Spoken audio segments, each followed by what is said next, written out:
Hello, I'm Casey Aiken, and this is 21 This Week. Coming up next, Paradise Lost.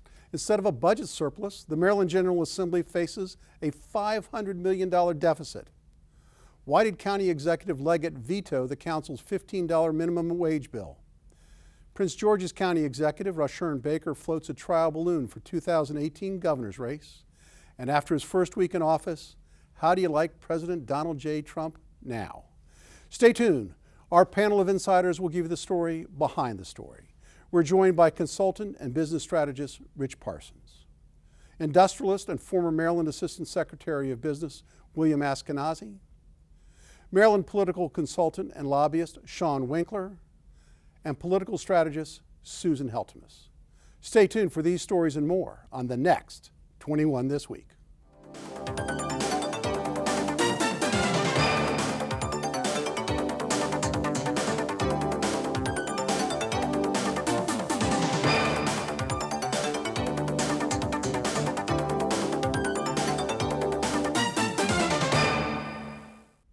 Ah, those pesky rich people. It seems they just aren't making enough money in the stock market these days, and consequently, they're not paying enough capital gains tax. Or at least that's why the Maryland Director of the Bureau of Revenue Estimates has concluded is the reason for the latest Maryland deficit.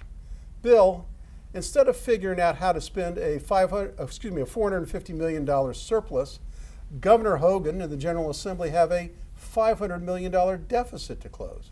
What happened?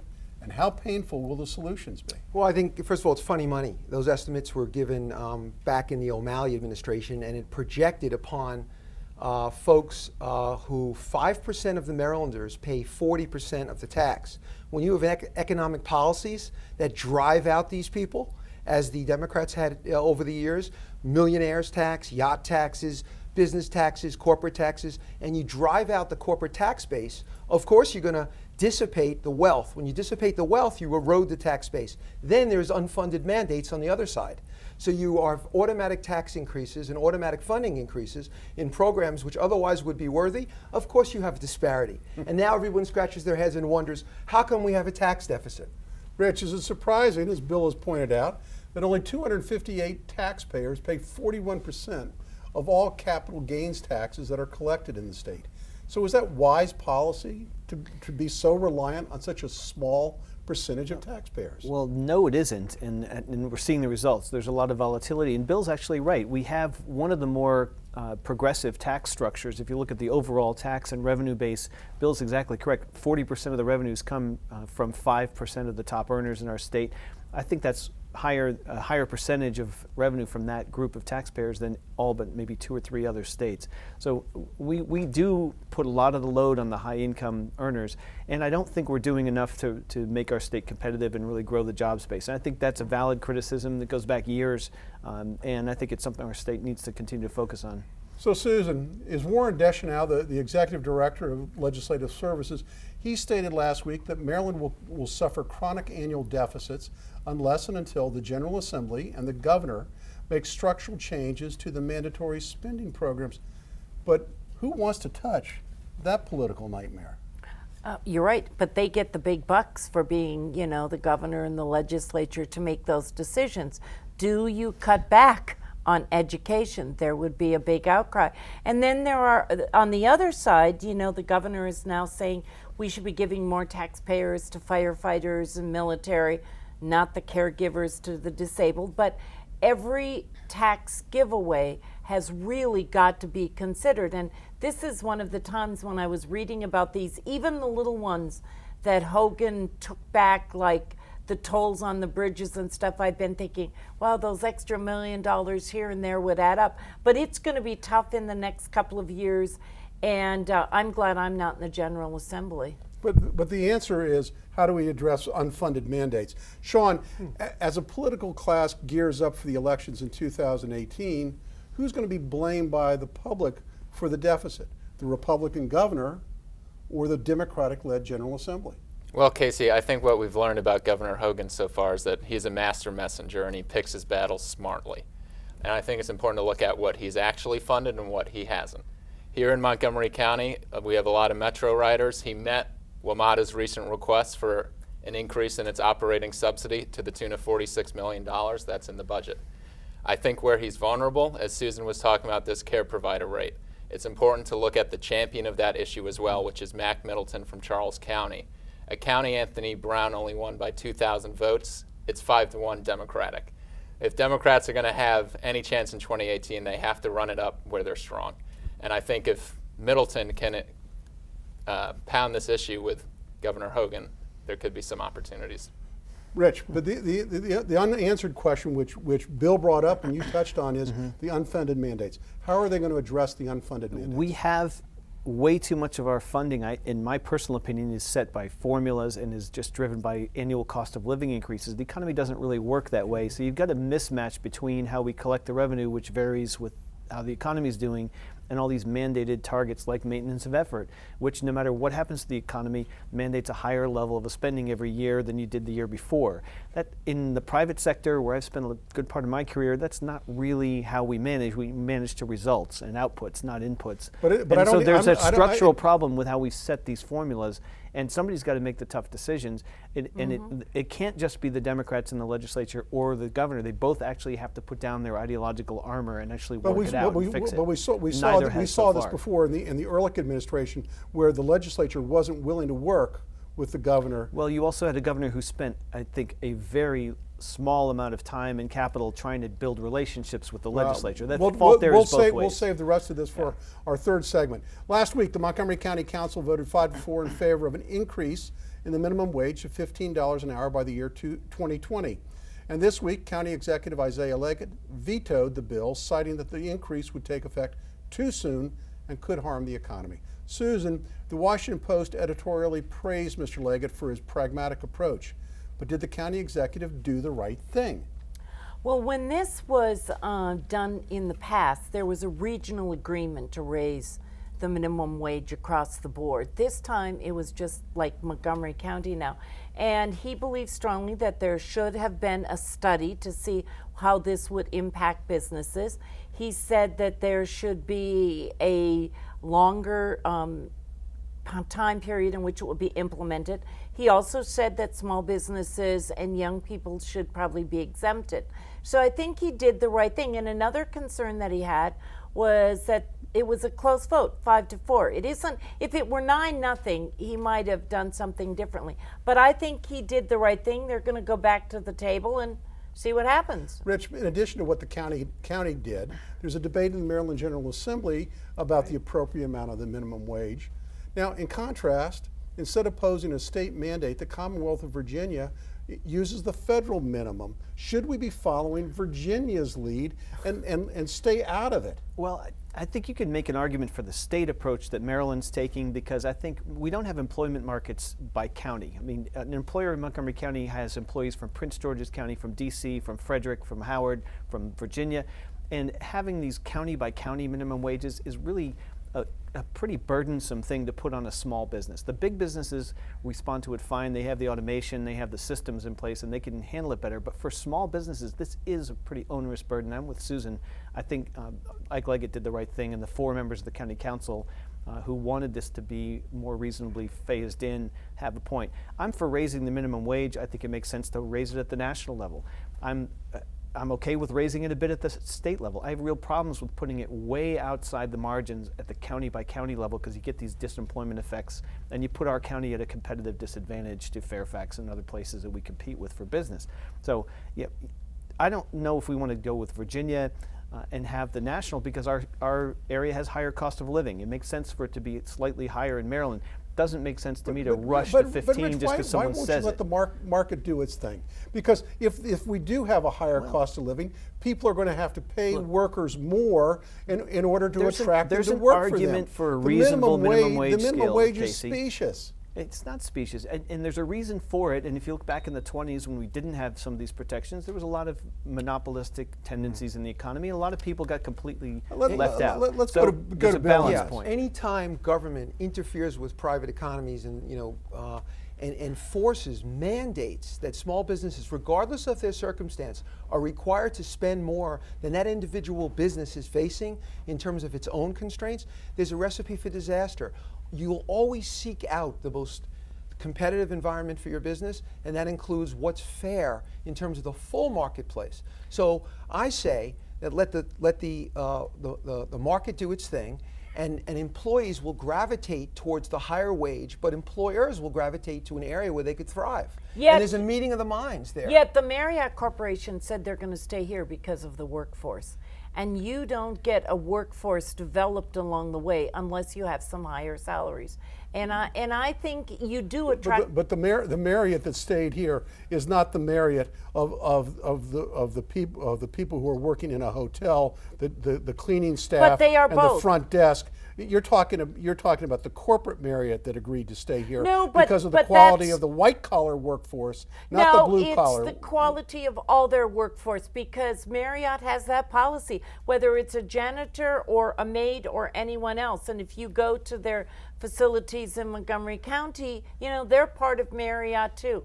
Susan, it's all about- Marriott doesn't own most of Casey, the hotels. if I Those can- are owned by franchisees But thank God who can set their own What is wrong wages. with having a more livable wage? It's the market that has to set You're this, Susan. Again, you're You confusing can't have the issue, because the What's most wrong with the the living wage? The most important economic drive, jobs create people's wealth is tied to how they can work, how can they afford to work. If I'm a 4-person business owner, I own a bakery shop, and I'm hiring 2 kids, I'm going to fire one of the kids because I'm forced to pay a higher Well, wage. that's why The that's well, why wait, the wait, wait a minute, we It gotta- ought to executive be said. set balanced in a rational way.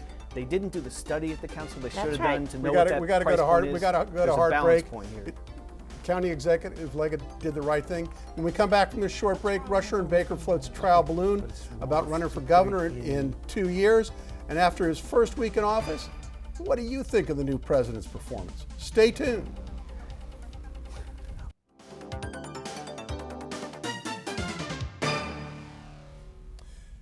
And welcome back. No sooner does one political calendar year end than another one begins.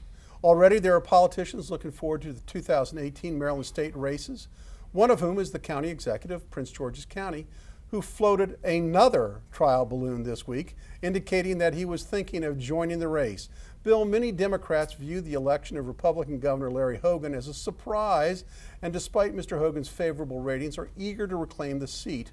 What do you make of the announcement by Rushern Baker? And is he the first of only many Democratic candidates who will vie for the office? Look, God bless him. Get some publicity. Why not? Look at Larry Hogan. Look what he's doing.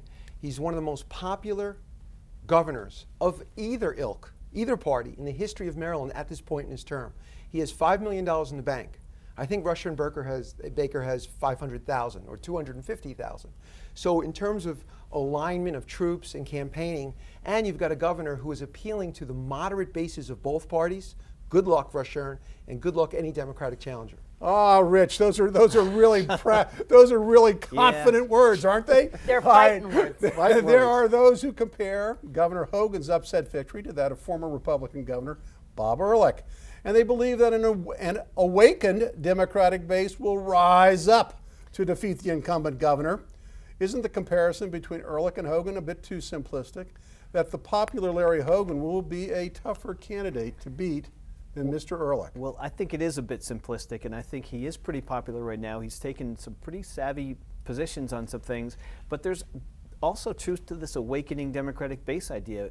If you saw the incredible crowds all over the world, 4 million people demonstrating last weekend, you're seeing kind of an awakening of younger voters and especially women voters. So I think there is going to be some energy on the Democratic side. As to Rushern Baker, I've known him for over 20 years, and since he was the delegation chair of Prince George, he's the real deal. He's got a lot of skills. He's a good candidate. You've got some other very strong Democratic candidates coming in. John Delaney's is talking about looking at that race. Kevin Kamenetz Kamenetz from Baltimore County. So you're going to have some Democratic candidates who might be able to punch above their weight class and make this real interesting. But Sean, the voter statewide is different than the voter 10 years ago that may have voted against Governor Ehrlich.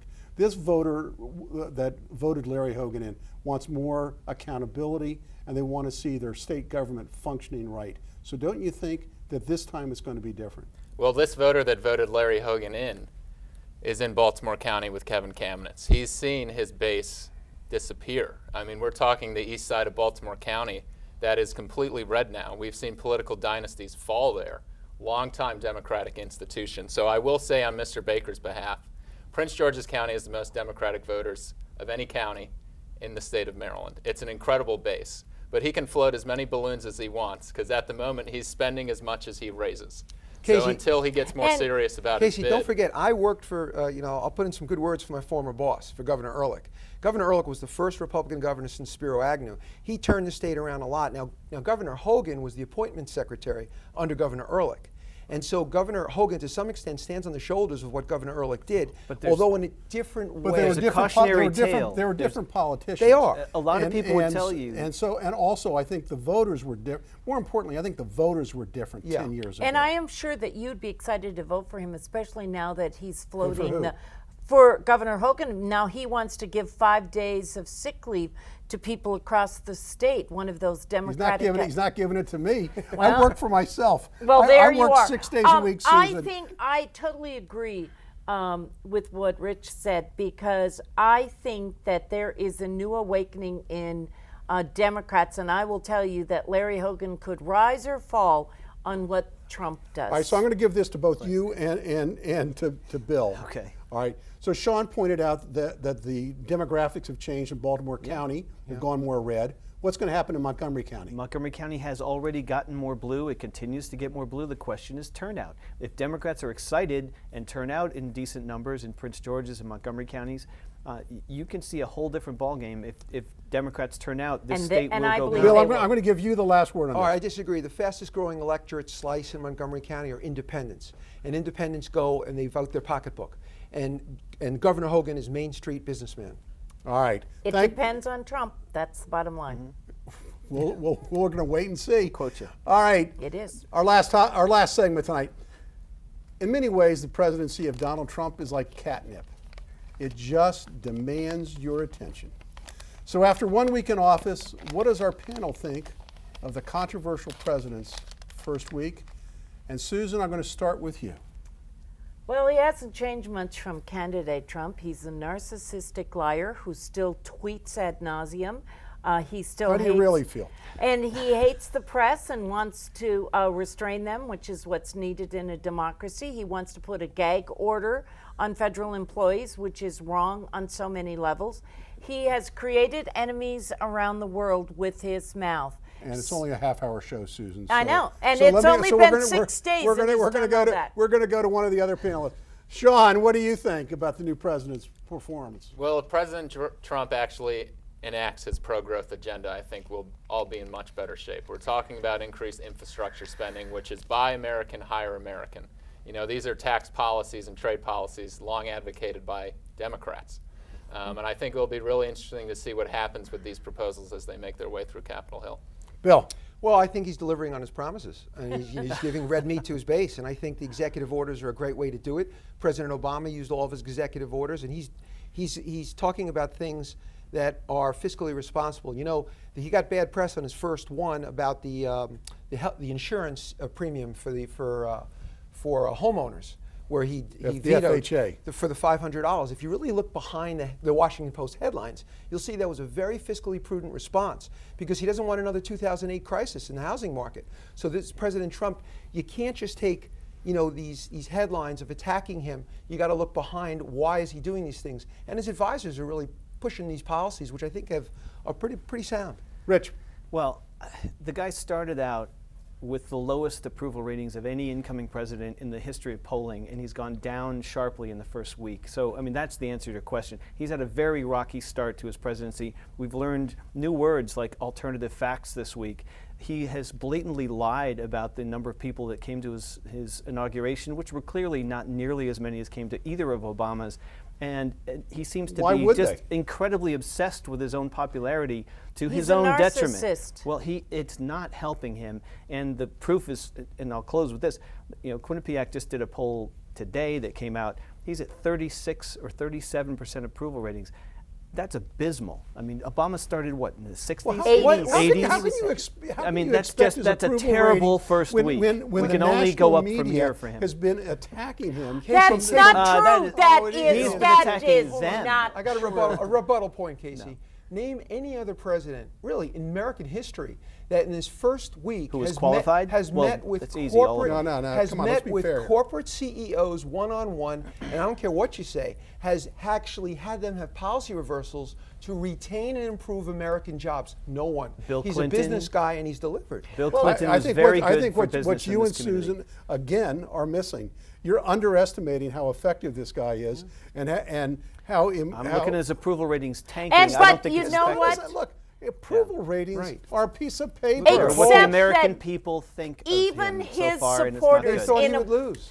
On They didn't. a poll came Look, out this I week. wasn't a Trump Polls. guy going into the election, know. but I think you You had you're nothing just, nice to say about him. I think you're No. I think you're underestimating his capabilities and what he's I've been I don't astonished. underestimate his I've been capabilities to astonished by propagandize what he's and been able the behave like a fascist. executive orders that have come out, the way he's changed the tenor and the tone of the bureaucracy.